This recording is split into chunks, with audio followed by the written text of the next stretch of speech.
Magandang araw! For today's video, samahan niyo kaming maglakad dito sa bayan ng Santa Maria, Bulacan.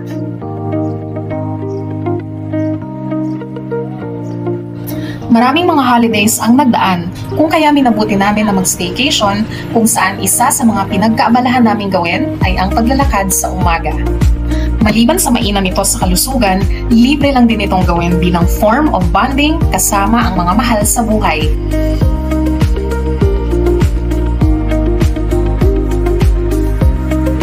Di pa man kami nakakalayo ay nakasalubong na namin si Kuya na nagtitinda ng masarap na taho. Wow! Amazing!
May nadaanan din kaming mangga na in season ngayong tag-init, kaya di na namin ito pinalagpas at kami bumili na rin.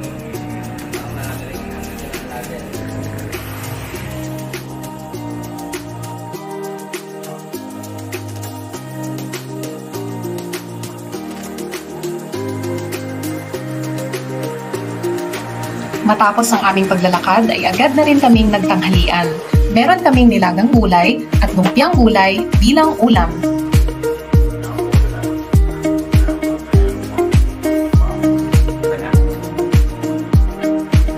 Kain tayo guys!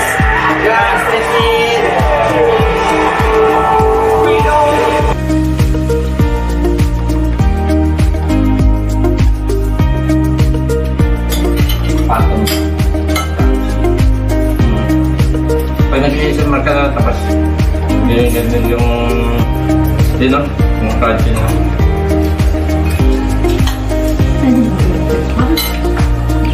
Kapag naman sa mga regular na araw, ugali na rin naming ilakad ang aming mga alagang aso. Maliban sa mainam ito sa kanilang kalusugan, ay kritikal din ito para mapanatili ang overall well-being ng ating mga companion animals.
mga simpleng aktibidad kagaya ng paglalakad at pagsasalo-salo sa hapag ay mga halimbawa lamang ng marami pang mga aktibidad na maaari ninyong gawin kasama ang inyong mga mahal sa buhay.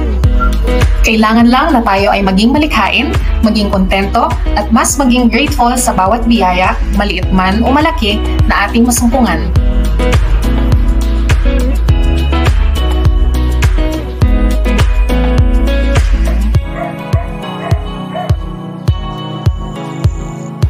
Naway nagustuhan ninyo ang video ito, please like, share, and follow or subscribe na sa aming page at YouTube channel for more content.